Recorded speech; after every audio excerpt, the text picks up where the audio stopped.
I'm going to blow up a few myths when I'm on the stage today, and I'm going to start with a couple of things.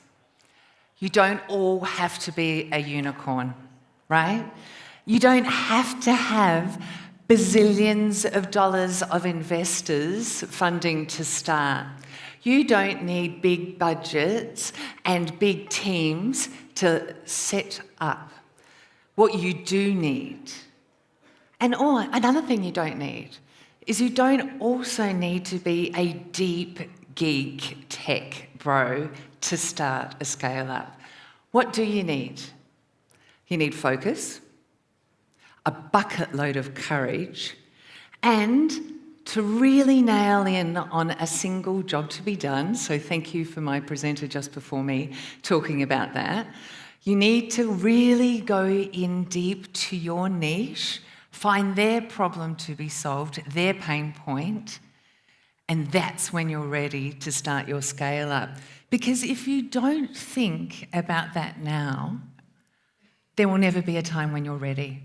2026 is the moment when there are so few barriers to entry for you starting your own scalable product. The time is now and you're ready now. So if there's one thing you're going to leave this room with when I finish my session, is that you're ready. If you don't do that, you're building autonomy. We're all nomads here. We love being geographically neutral. But autonomy without leverage is very fragile.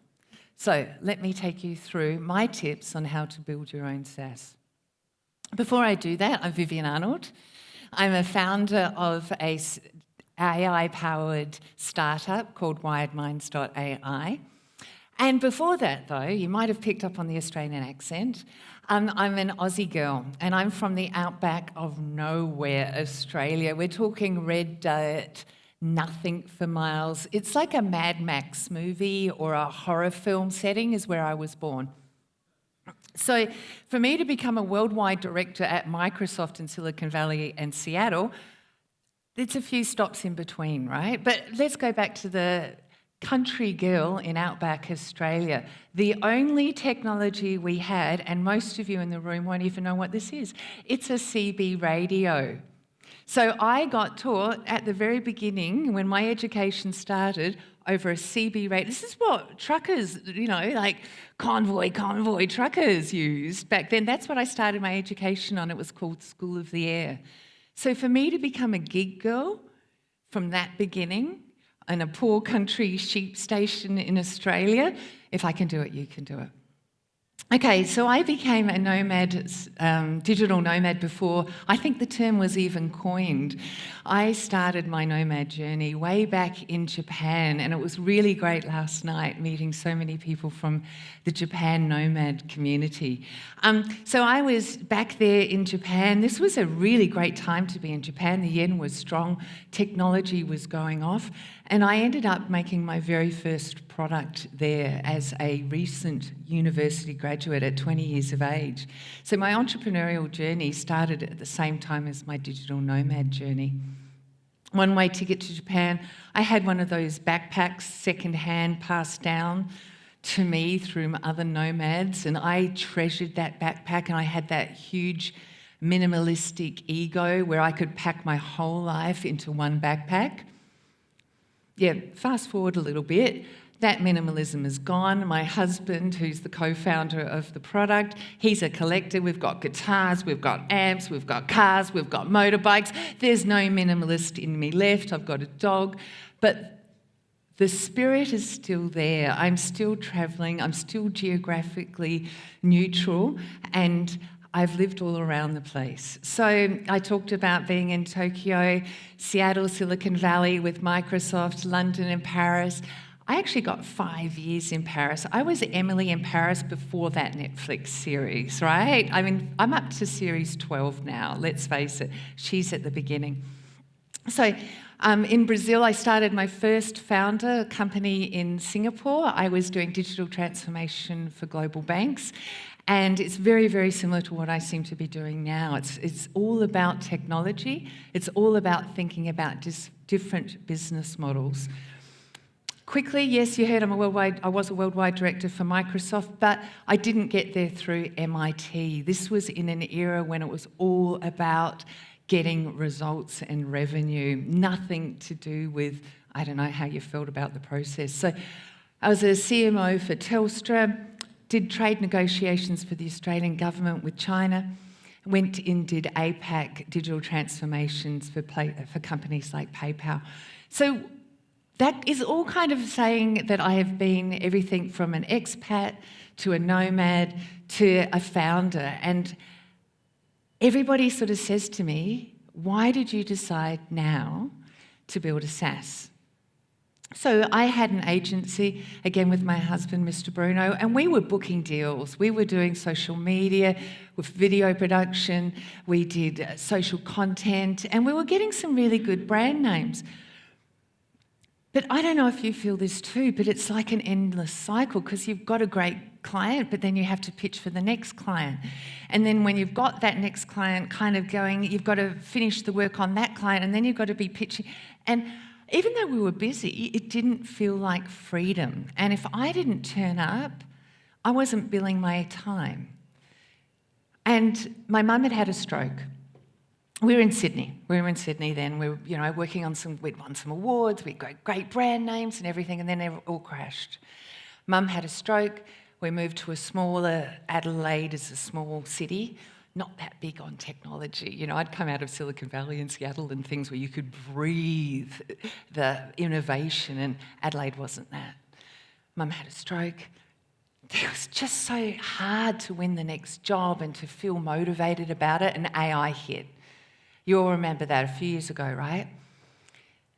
And I looked and I said to my husband, we need to build something bigger than us now because our jobs are going to be decimated.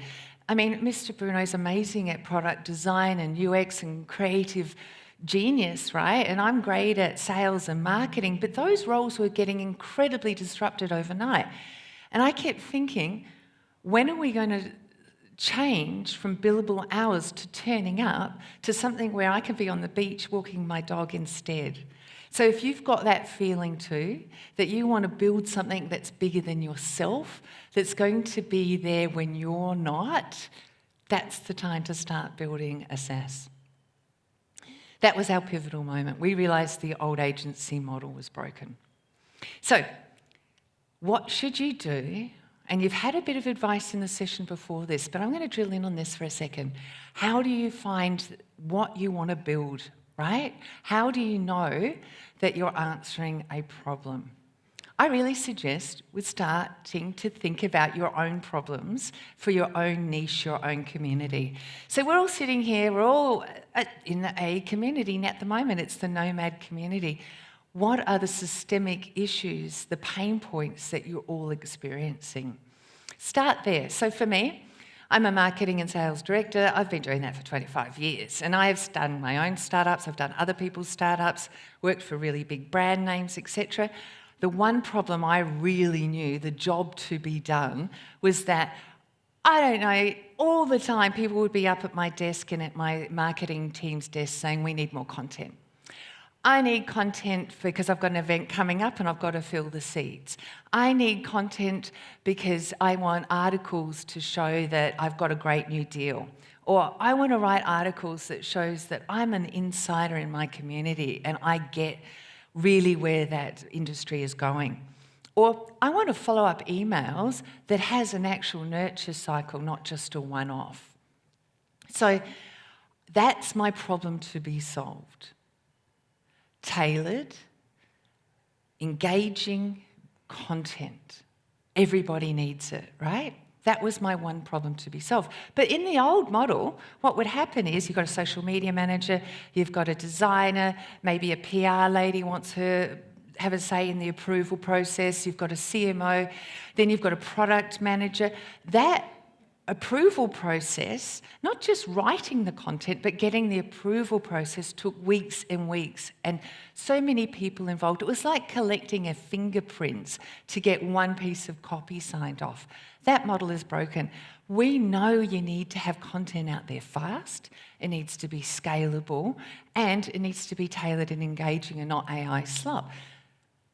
That's my one problem to be solved. You need to really think about what your one problem to be solved is. If you can't explain that in one sentence, okay, here's my pitch. I'm going to remember. Doing tailored, engaging content that's scalable and cheap is difficult. That's my problem to be solved. If you can't do that, tell me your problem to be solved in one clear sentence. You're not ready to build yet. Okay, when you do think about your niche, so let's say it's the nomad community, really get to know their pressures. You live it, you breathe it. What keeps them awake at night? What is 26 going to be different for them? Knowing your niche and really doubling down on your niche is your superpower.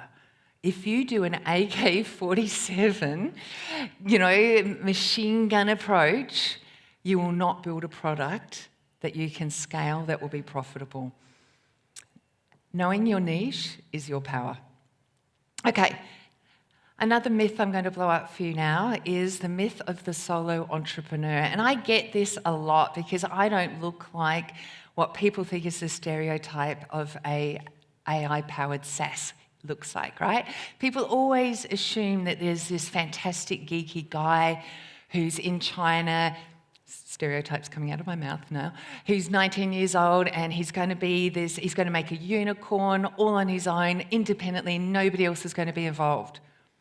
Maybe that can happen, but in reality, unless you are that amazing deep geek who's really been investing in knowing all of the AI tools and platforms out there, you're going to need help. So I really recommend when you think about this, now you might do what we did. So my husband and I bootstrapped. That means we self-funded. We didn't go in for big investors. Firstly, I know people always talk about, reducing their equity before they're even launching. It wasn't that. It was because we knew what we wanted to build, we had enough money to go there, and we just had the courage to do it. If you go to investors, you will always be at their mercy for what they want, which is usually a quick build and a sale exit. So please, at the beginning, think about what you're great at, what your expertise and skills are. So for me, it was teaching our AI agent all that 25 years of sales and marketing expertise. At the moment, nobody else has got that in their AI agent. That was our point of difference. For my husband, he brought to the product amazing depth of product development, but also a user experience. But there were things we couldn't bring to the table. Back-end development, the huge complexity of our product at the back end, I've got no idea about. In fact, if you ask me a question at the end of this presentation and ask me to deep dive into our tech, I'm going to very gracefully hand that question over to my husband to answer.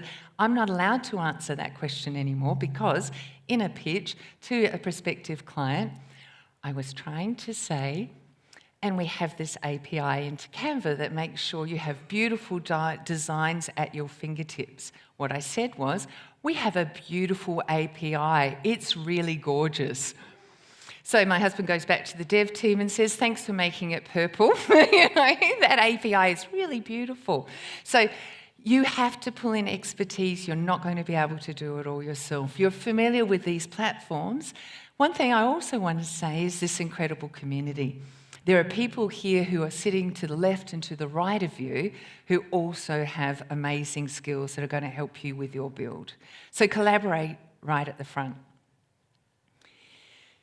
I'm going to pause for a second because this is the part where it gets really hard. And I'm going to tell you my personal story of when I got absolutely shattered. And if I think back to it now, I still feel emotional. So the messy middle is what I call it.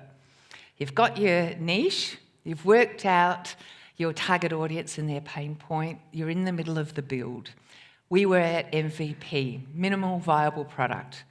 Now, most people think MVPs are scrappy and they're ugly. Of course, mine was beautiful, but we were getting ready to launch. And because I had been building in real life, and I'm going to talk to you about that next, and because my content was going out there talking to my network, people started to come to us, even before we'd released. I couldn't believe it. A brand name, like one of those brand names, like thousands of users for our first customer across multiple countries. I just about had a heart attack when I ran in and said, this is it. Like, this is going to make us. This is one of those brands where you just know everything will roll out from underneath that. It's going to be huge. Our first customer. So I did a big presentation. It was across all of these time zones. There was 20 people in the pitch. At the end of it, the CMO for APAC stood up and said, it's not MVP, it's not minimal viable product, it's minimal lovable product. At the end of the presentation, she shook my hand, looked me in the eye and said, we're going to win awards. Right? Yeah, no, it doesn't end well. No, it doesn't end well. So, I phone, I email. I phone, I email. I'm getting stalker at this point, right? I'm phoning, I'm emailing. I can't phone and email anymore, right? I'm like praying. This is at the point I'm just like, this is what I needed to be doing, because I can't. I'm going to be weird if I contact them again. Months went by, weeks went by, months went by, crickets, I heard nothing. I'm like, how did I screw this up so bad? Finally, I found out they were going to run an internal hackathon and took all of my ideas from the product, and they were going to run an internal hackathon and try and attempt to build it themselves. 6 months later, they haven't built. Nonetheless, I was devastated because they asked for a product enhancement that I built. They were like, what we want is we produce these really big industry reports every quarter. We need our sales guys to take those big industry reports and to upload it quickly into your tool, and your tool will get it by industry, by sales rep, and make it personalised content. I'm like, we build for that. We built it quick. We added it into the platform. Voila. I spent money, time, months chasing the ego-first client. Don't make the mistake I did. So, people then say to me, how do you win the first good client then? Don't chase the ego big brand. Got it, Vivianne, thanks, great tip. How do you win your first client? Get out there and start talking to your niche. So we heard a minute ago about the frameworks for experimentation and how you can build from that. Mine is also coffees. I get on those calls, the video calls, and talk to them. Understand your niche intimately. Show up consistently on your platforms, your social platforms, as you build. Invite people into your journey, because that authenticity builds trust even when your product's not 100% perfect. I have gotten all of our prospects through DMs through LinkedIn because we built in real life. Okay, getting into this a bit quicker. What does your first customer look like then? How do you know they're going to be a good first customer for you? Okay, somebody who needs 20 approvals across 10 different time zones and ghosts you for months, not your right first customer. So I'm going to tell you about our first customer that was really good, the proper first customer. His name is Mark, and he is a founder of an AI startup, and it's called Weather It. And Weather It is all about, okay, so you're a nomad and you're thinking of going to Taiwan for the summer, but you're one of those people who's really convinced that climate change is real and extreme weather happens. Maybe you want to do some weather insurance. Take out some weather insurance just in case the event gets cancelled at the last minute and you'll be out of pocket. That's the product.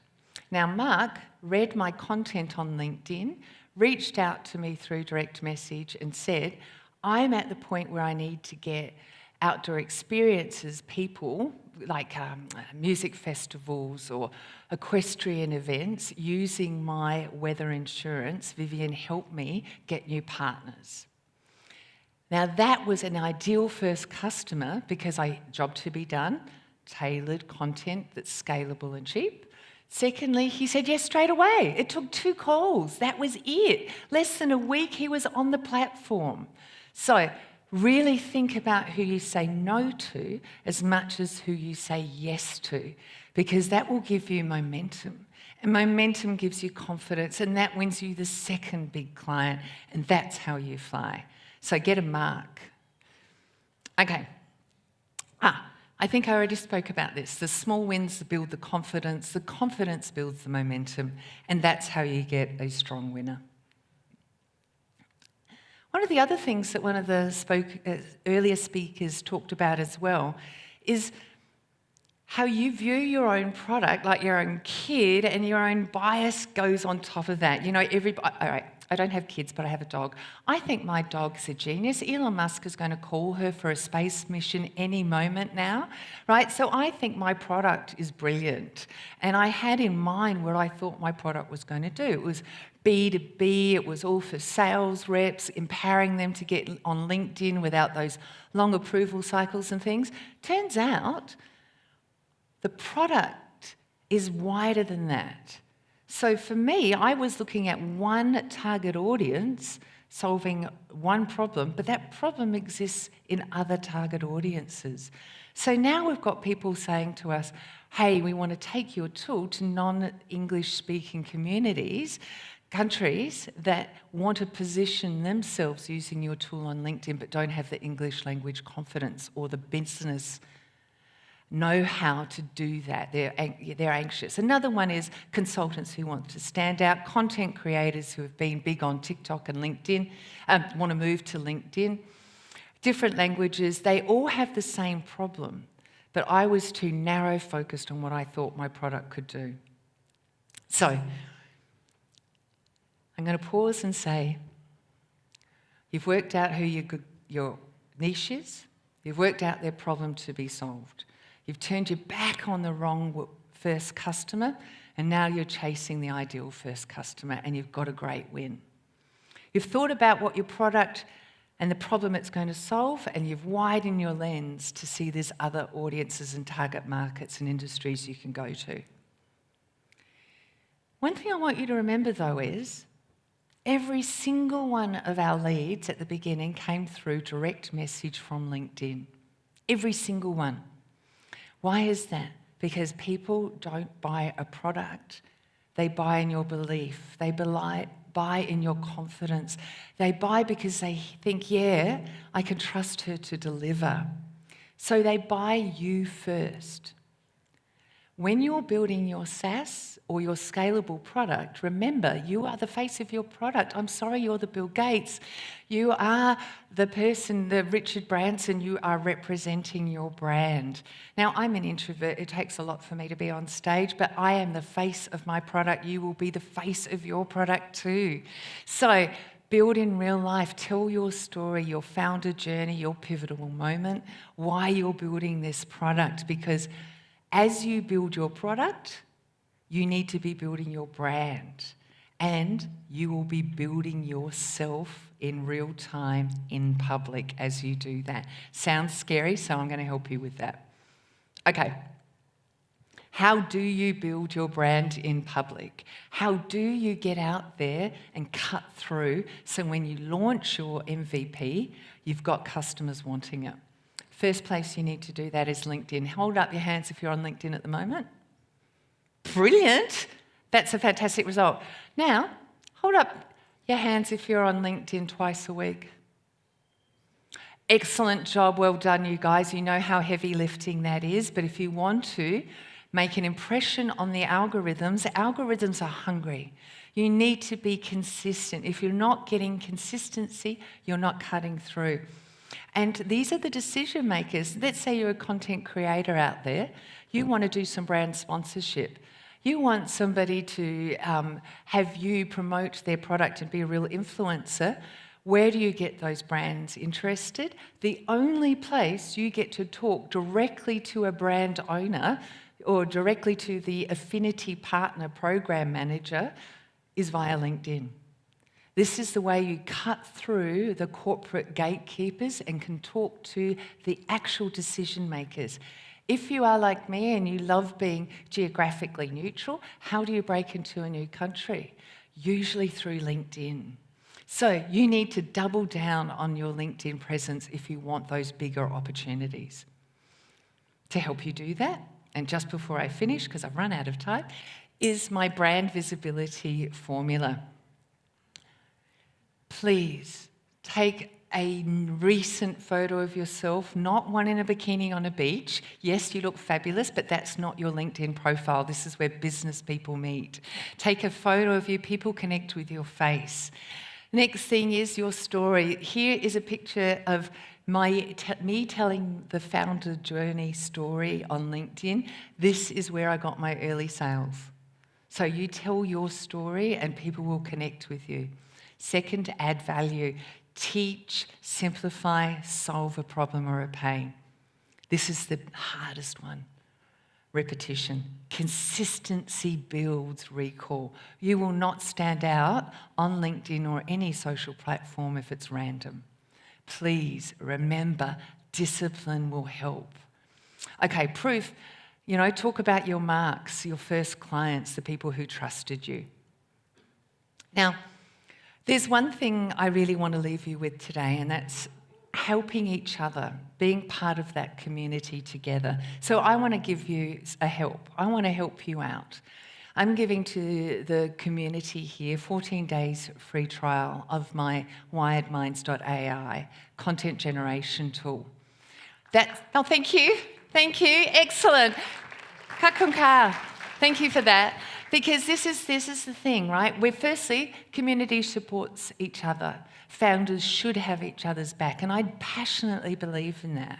I think we are stronger together, and this is the year for disruption is going to happen to so many of our jobs. So if you're at that point where you need to pivot or you want to pivot, I want you to know that I can help you get there. This is the year of the barriers are so low now. This is the time to start your scalable product. So please help me as I help you, because giving is really lovely when you feel good about it too. Go to my LinkedIn profile right now. Right now, please open LinkedIn. Please go to Vivianne Arnold. I'm actually asking you to do this, so thank you for taking out your phones. Right? Vivianne, V-I-V-I-A-N-N-E. It's really hard to spell. So, Vivianne Arnold, here's me. You're going to see this video. You're going to write ready in the comments, and I'm going to get back to you, and we're going to start your 14-day trial together. So, thank you so much for your time. I'm over time. So if you do have any questions or I'd like to answer, which would be great, not the technical questions about the beautiful API. You can ask my gorgeous husband that. He's the brains behind the product. But thank you again. Thank you so much. I really appreciate it. A round of applause for Vivianne. Thank you. Thank you. You see, that's lovely. I love that. Thank you.